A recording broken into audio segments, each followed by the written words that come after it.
Olá, sejam bem-vindos de volta. Eu sou Felipe Novaes, advogado, professor de Direito Civil aqui da UAB, e a gente continua falando sobre o direito de família. E o tema específico de hoje é o casamento.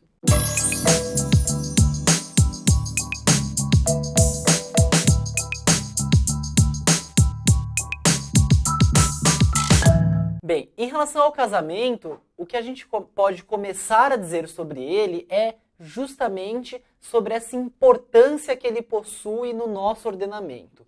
Justamente porque o casamento ele tem uma grande função social. E daí porque o legislador ele se preocupou em esmiuçar, em tratar no detalhe exatamente a forma como o casamento deveria ocorrer, como não poderia ocorrer, como não deveria ocorrer, justamente porque o casamento ele é uma das formas de constituição de família, histórica e culturalmente nós podemos dizer que é a mais importante, a mais tradicional e que, portanto, mereceu diversos cuidados do legislador, justamente porque, como a gente já viu, a família ela é a base da sociedade e o casamento é a principal forma de constituição de famílias. O casamento a gente pode, definindo esse instituto, dizer o seguinte, que ele é um instituto criado nos termos da lei, que tem como finalidade a reprodução ou a mútua assistência, ok? De cara a gente já destaca dois elementos que são muito importantes. O casamento ele tem um caráter permanente, ou seja, ele pode não perdurar para sempre, mas ele é instituído de forma a ser pensado, ele é instituído de forma que assim o seja, ok? Ainda que a realidade fática venha demonstrar elementos que não confirmem isso. Ademais, ele possui um caráter personalíssimo, ou seja, você celebra um casamento em função das qualidades atinentes àquela pessoa, ok? Isso é uma coisa muito relevante, porque se a sua motivação ou se a razão pela qual você está celebrando aquele casamento for diferente dessa, então o seu casamento ele provavelmente estará eivado em erros e em vícios, ok? Ademais, o casamento institui uma série de direitos e deveres entre os cônjuges. Isso é muito importante, principalmente se a gente for pegar à luz da evolução histórica e legislativa sobre o assunto. Antigamente, a visão ela era muito mais patriarcal, institucionalizava o domínio do homem sobre a mulher e havia sobre essas normas um excesso de moralismo que tinha como fundamento principal a doutrina cristã e etc. Atualmente, a visão adotada pela Constituição e posteriormente pelo nosso Código de 2003 é uma visão igualitária entre os gêneros. Portanto, tanto o homem quanto a mulher devem ser titularizados dos mesmos direitos e obrigados pelos mesmos deveres numa relação conjugal, ok? Então, essa visão patriarcal ela está há muito, sob o ponto de vista legislativo, superada. Bom, o casamento, ele, para ser instituído, para você falar que ele é um casamento válido, ele passa por 3 fases. E a primeira fase é a da habilitação. A habilitação é um momento em que os noivos, e existe um nome técnico, jurídico para chamá-los, são os nubentes, eles demonstram interesse em casar. E aí eles vão requerer para a autoridade competente a autorização para celebrar o casamento. Então é um momento em que vai ocorrer a entrega dos documentos lá perante a autoridade cartorária e também o momento em que vão testemunhas afirmar perante o Estado que não há qualquer impedimento em relação àquele casamento. E a gente vai ver que os critérios de impedimento eles são técnicos e jurídicos. Então, não adianta alegar que o impedimento é porque o noivo é mais bonito que a noiva ou a noiva é mais bonita que o noivo. Não. Os critérios são técnicos e eles são jurídicos e a gente vai tratar sobre eles. Muito bem.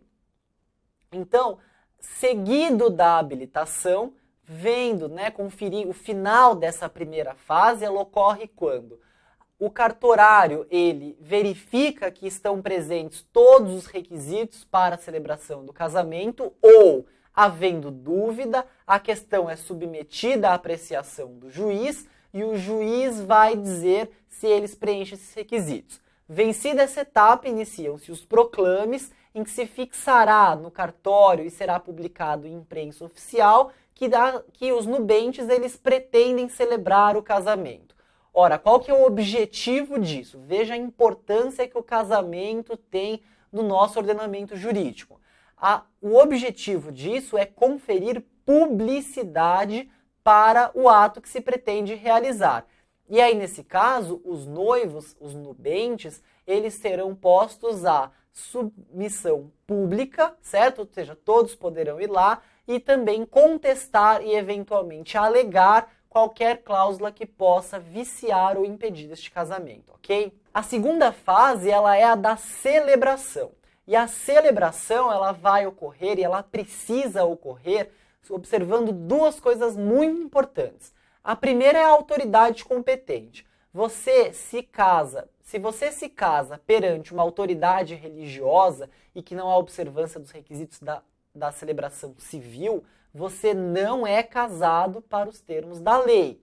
Para que haja esse compromisso perante o Estado, você precisa observar as formalidades e também celebrar o casamento perante a autoridade competente, ok? Quem que é a autoridade competente no nosso ordenamento para celebrar casamento? É o juiz. Mas não é o juiz de direito, é o juiz de paz, que é uma autoridade pública, que é nomeada e que realiza essa função, a de celebrar casamento. Observe-se que, caso isso eventualmente seja cobrado numa questão teste, juiz de direito sequer é competente para celebrar casamento, ok? Ele pode dirimir dúvidas, ele pode falar, não, ele pode casar, ele pode convalidar certos erros, certos vícios, mas ele não é autoridade competente para celebrar casamento, ok? E a última fase é, uma vez realizado o casamento, vai ocorrer o registro, ou, usando um termo um pouco mais técnico, o assento, que é justamente esse registro de que o casamento foi efetivamente celebrado. Em relação à incapacidade por idade e o tema casamento, o que eu tenho a observar são duas coisas. Primeiro, se realizado entre menores de 16 anos, não pode. Menor de 16 anos é absolutamente incapaz, não é apto para praticar atos da vida civil e não pode celebrar casamento, salvo se. Aí a lei traz duas situações excepcionais. Primeiro, gestação. Segundo, se for para se livrar de uma imposição de pena criminal, ok? Neste caso, o casamento não se anula por essa questão da idade. Segunda hipótese que eu gostaria de destacar aqui sobre esse assunto, idade, menores de 18 anos e o casamento civil. Entre 16 e 18 anos é possível que haja o casamento desde que, e aí a legislação vai trazer esse requisito, desde que haja uma autorização dos representantes legais ou dos pais. Se não houver essa autorização, ou seja, se ela for denegada por qualquer um destes, os representantes legais ou os pais, é possível que se recorra ao juiz, e aí o juiz vai analisar os motivos dessa negatória, né, dessa negativa de consentimento, e aí, se ele entender que não se justifica, se ele entender injusto, ele vai e ele mesmo concede autorização, ok? O casamento, em relação ao seu plano de existência e eficácia, pode ser inexistente, nulo ou anulável. Vamos lá. Casamento inexistente é aquele em que está maculado por um vício tão gravoso, mas esse vício ele é tão sério que você não pode sequer considerar que o casamento ele existiu. Então, retomando as nossas aulas sobre negócio jurídico, que eu reforcei aquilo porque tem essa importância, né? Olha como a gente sempre está retomando esses conceitos. O casamento, quando ele é maculado por este vício tão gravoso, ele sequer preenche o primeiro plano do negócio jurídico, lá naquela matéria, que é o da existência, como se aquilo não tivesse ocorrido. Um exemplo, se ocorre um casamento em que não há o consentimento de vontade da outra parte. Então você vai lá, celebra um contrato e você diz, olha, eu casei, tá? Mas a outra parte nem está sabendo disso, ou seja, ela não consentiu com isso. Nesse caso, o casamento sequer existiu. É importante observar, essa inexistência ela é do ponto de vista jurídico, porque um casamento ele produz efeitos jurídicos, ok? Bom, a segunda espécie, o casamento nulo. O casamento nulo é aquele que também vai ter uma mácula e vai estar ali nos termos da lei dizendo o que é nulo, e ele vai ter aquele problema que a gente também retoma lá dos negócios jurídicos, qual seja a impossibilidade de produzir efeitos no mundo jurídico, ok? Lembram-se disso no plano de existência, validade e eficácia do negócio jurídico? A nulidade ela é uma consequência de validade, então o negócio jurídico é inválido. E aí, quando a gente fala em nulidade, a gente vai ter todos aqueles elementos atinentes. Então, é uma maior possibilidade de pessoas que podem alegar, ela pode vir de ofício, os prazos são diferenciados para que você possa alegar, justamente porque o casamento ele é nulo. As hipóteses são trazidas pelo artigo 1521. E aí a gente percebe essa conotação da lei de que não pode casar já do caput do artigo, que vai dizer o seguinte, não podem casar. E aí ele passa a descrever as hipóteses. É importante dizer, além dessas hipóteses de impedimento, que é o termo da lei, que é trazido pelo artigo 1521, nós também temos uma outra hipótese, que é a do enfermo mental, que não tem condições de discernimento. Nesse caso, a ausência de discernimento para a prática dos civis também acarreta na nulidade do casamento. E as outras hipóteses são as trazidas pelo 1521 e são elas. O casamento realizado entre ascendentes com descendentes, seja o parentesco natural ou civil. Então, aqui o casamento por afinidade não entra. Mas veja, no inciso 2, os afins, portanto, parentesco por afinidade, em linha reta. Então, olha a consequência daquilo que a gente falou na aula passada. Se você tem um grau de parentesco por afinidade e em linha reta, você não pode celebrar casamento sob pena de nulidade deste ato que você celebrou, ok? Então, fica aí uma advertência, né? Que obviamente não vai ser a hipótese de quase ninguém no mundo, mas caso seja, né, é bom advertir. Não é possível casar com a sogra, nunca, nunca, porque este vínculo de parentesco por afinidade, ele não se dissolve com o tempo, mesmo que você se separe do seu cônjuge, da sua parceira, ok? Hipótese 3. O adotante com quem foi cônjuge do adotado e adotado com quem foi o do adotante. Hipótese 4. Os irmãos unilaterais ou bilaterais e demais colaterais até o terceiro grau, inclusive. Então aqui, irmãos unilaterais e bilaterais, ok? E os demais colaterais até o terceiro grau. Então, no caso, há uma vedação legal do sobrinho casar com o tio. E a hipótese 4.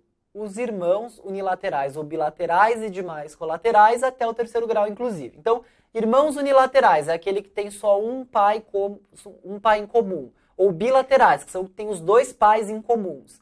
E os colaterais até o terceiro grau não podem casar também sob pena de nulidade. Então, o tio que casa com a sobrinha, ele está realizando um casamento nulo, ok?